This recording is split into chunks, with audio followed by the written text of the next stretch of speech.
guys, welcome back to the channel. Today we're going to be talking more in depth, answering the question, why do we experience suffering in the world? Why does a good God allow suffering in the world?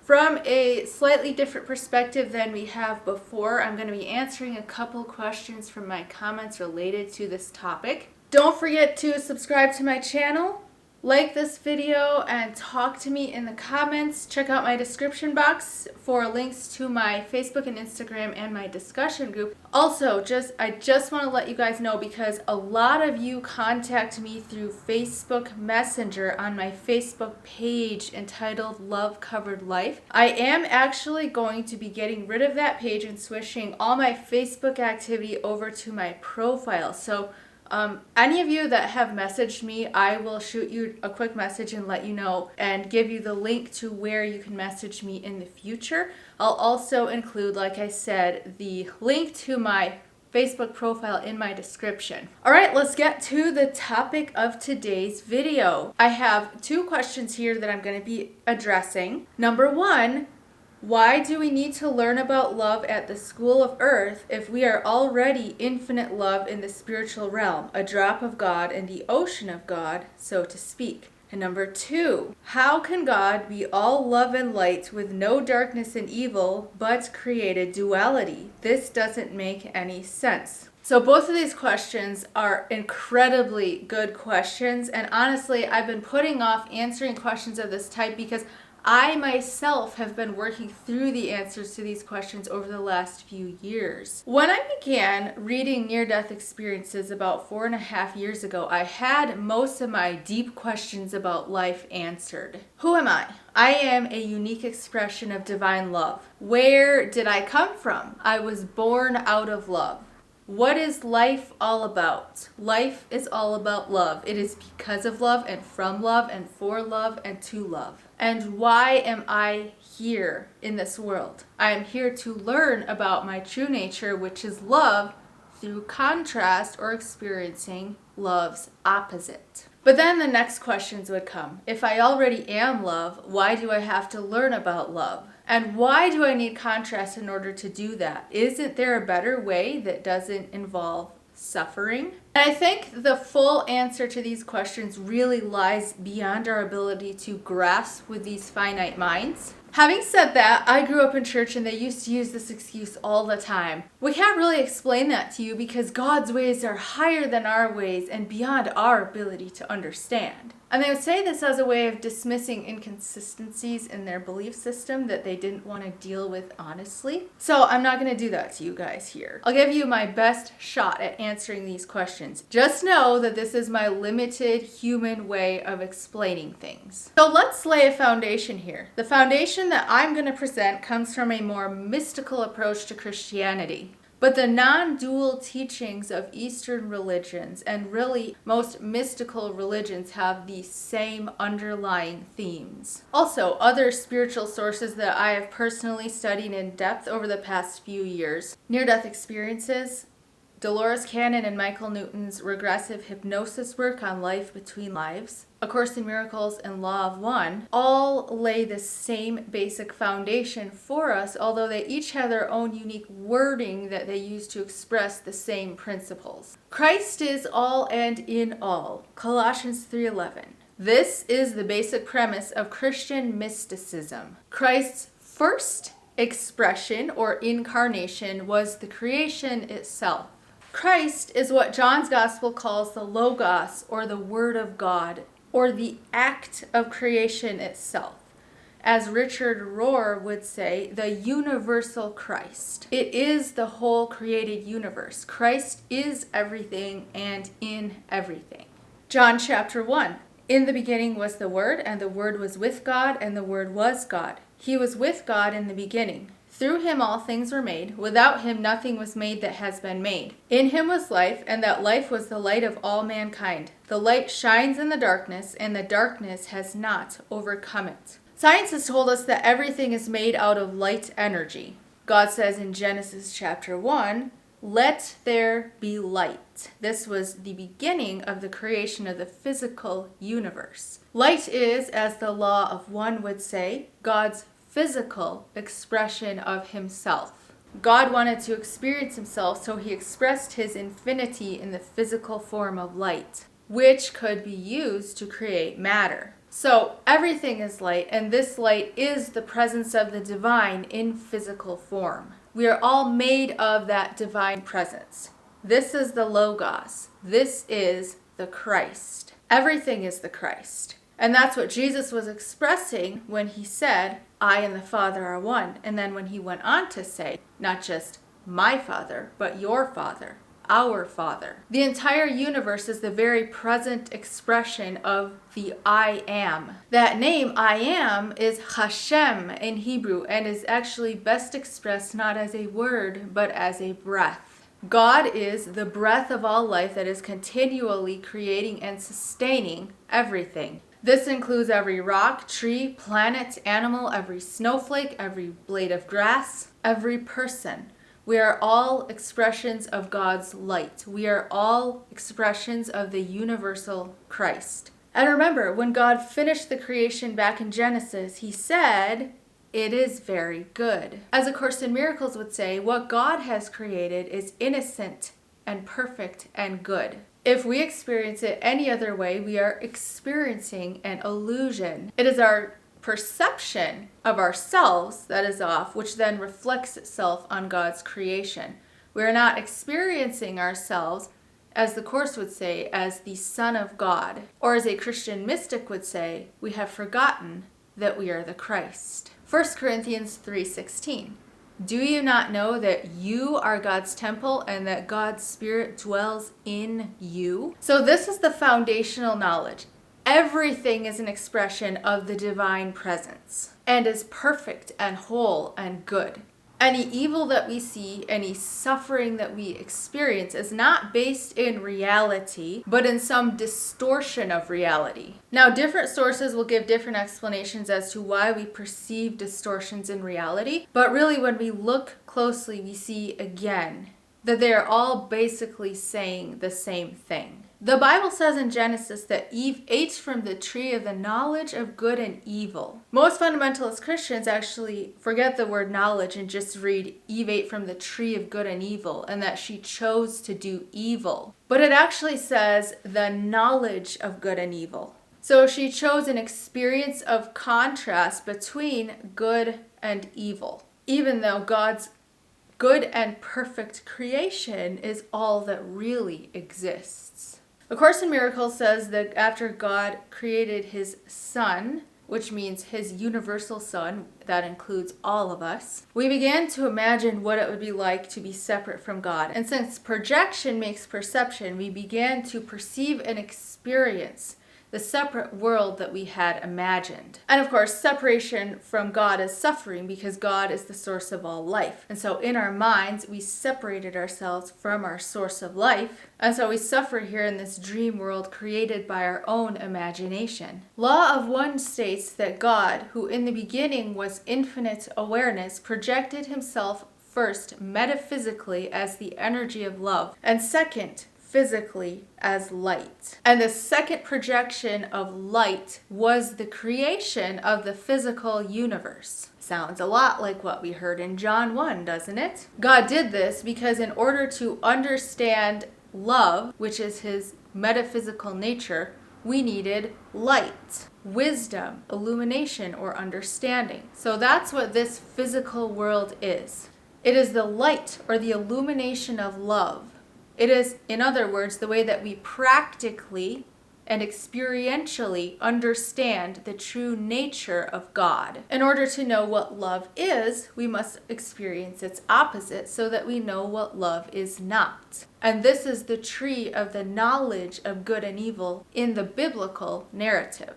This is the unique experience that the wisdom or the light of this physical world provides for us. Because if God had just remained as infinite awareness for all of eternity, then there would be no contrast. There would be no way to know what love truly is. Near-death experiences also repeat this idea, as well as I mentioned Michael Newton and Dolores Canna's work repeat this idea that we are here on earth to learn about love through experiencing its opposite. We grow faster under pressure.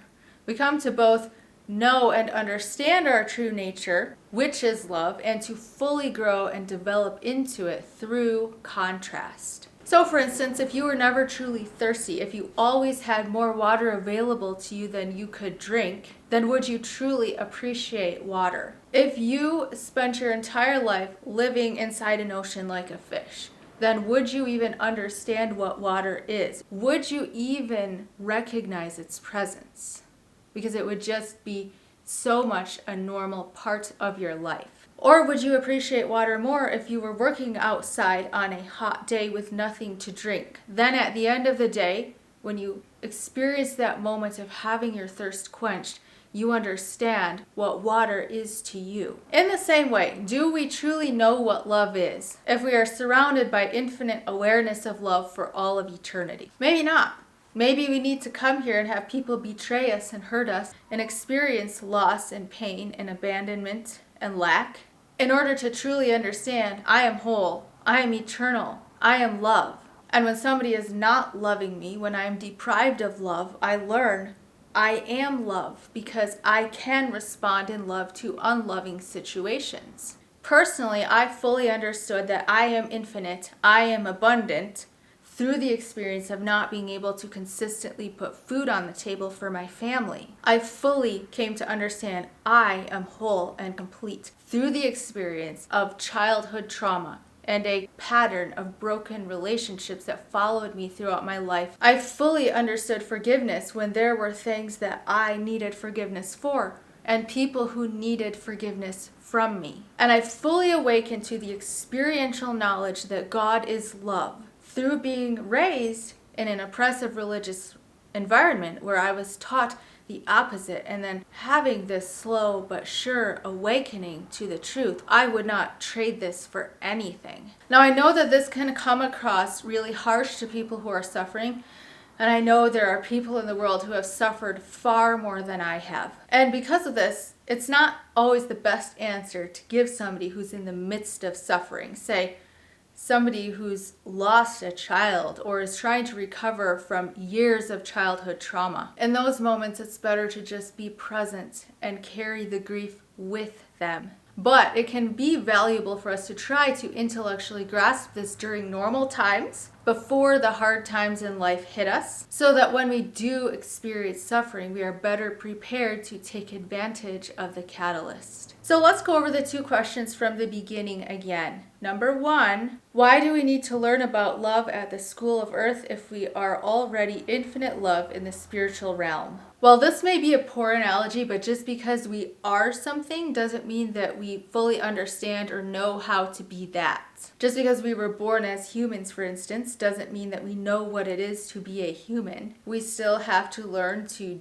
walk and talk and eat and socially interact and have healthy relationships. And so in the same way, I think that we are born as immature spirits out of the womb of love, which is the heart of the universe. We are love, yes, but we have to develop both an intellectual and an experiential knowledge of what that means. We have to learn how to be what we are, just like humans have to learn how to be human. Intellectually, we can probably grasp what love is, even as we are floating in that infinite awareness of love that is God before our birth into this world. Like a college student learning theory in the classroom, but eventually they have to practice that theory in the lab or in the clinicals. The contrast of this physical world provides us with the hands-on experience of the divine. Life, as so many near-death experiencers have said, is the school of learning how to love. This whole experience of the divine in physical form is an awakening experience. We are like seedlings stretching towards the light, or like blind puppies or kittens nudging their way towards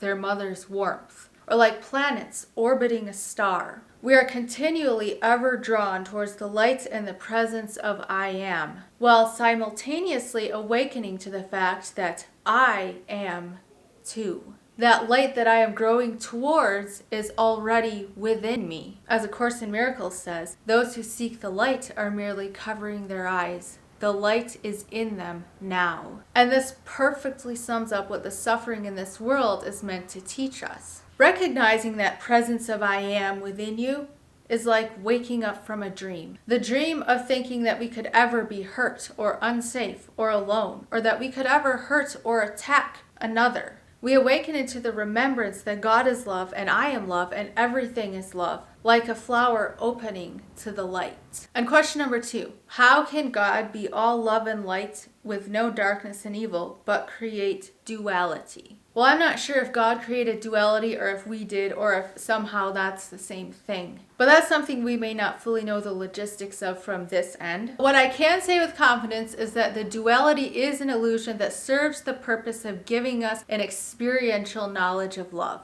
To us, on the other side, our suffering is unreal. And I know this sounds really insensitive to people who are suffering, but speaking only for myself here, I can say without a doubt that the suffering I have experienced here is absolutely nothing compared to the depth and the breadth of who I am as a spiritual being. Because I remember who I really am. I remember being an innocent, complete, perfect being of light. But it's much harder to express here. Over there it's easy. It's just being. Here I'm constantly being presented with my own guilt, my own insecurities, my own ego, my own frustrations, my own limitations, and those of others. And so it's a constant navigation. How do I freely express wholeness, limitless being, perfect peace, inexpressible joy, unconditional love here? To us over there, this is just an adventure. This is like a rough roller coaster ride. This is like a hike in winter weather, knowing that a warm house is waiting for you. This is like a 3D game simulation that we choose to go into blind to challenge ourselves and see what we're really made of. It's like clinicals at school. And we choose it because we want the experience, we want the challenge, we want the excitement, we want the adventure. And we know that we will always come back home to the all-encompassing arms of love, where nothing can actually hurt us in any way. It's all about love, being it, understanding it, experiencing it, knowing it, expressing it. In his book, The Universal Christ, Richard Rohr quotes Pierre Teilhard de Chardin, a French Jesuit priest who trained as a paleontologist and a geologist, as saying, "Love is the very physical structure of the universe." That is a very daring statement, especially for a scientist to make. But for Teilhard, gravity, atomic bonding, orbits, cycles, photosynthesis, ecosystems, force fields, electromagnetic fields, sexuality, human friendship, animal instinct, and evolution all reveal an energy that is attracting all things and beings to one another, and a movement toward ever greater complexity and diversity, and ironically also toward unification at ever deeper levels. This energy is quite simply love, under many different forms. Love, which might be called the attraction of all things toward all things, is a universal language and underlying energy that keeps showing itself despite our best efforts to resist it. It is so simple that it is hard to teach in words, yet we all know it when we see it. And this perfectly sums up the answer to our questions. This simultaneous movement towards unity and at the same time diversity is the divine dance between love, the unifying principle, and light, the illumination or wisdom of love. And love, which is what we all are, is so simple and innate to us that it's hard to teach in words. That's why we can only know love through direct experience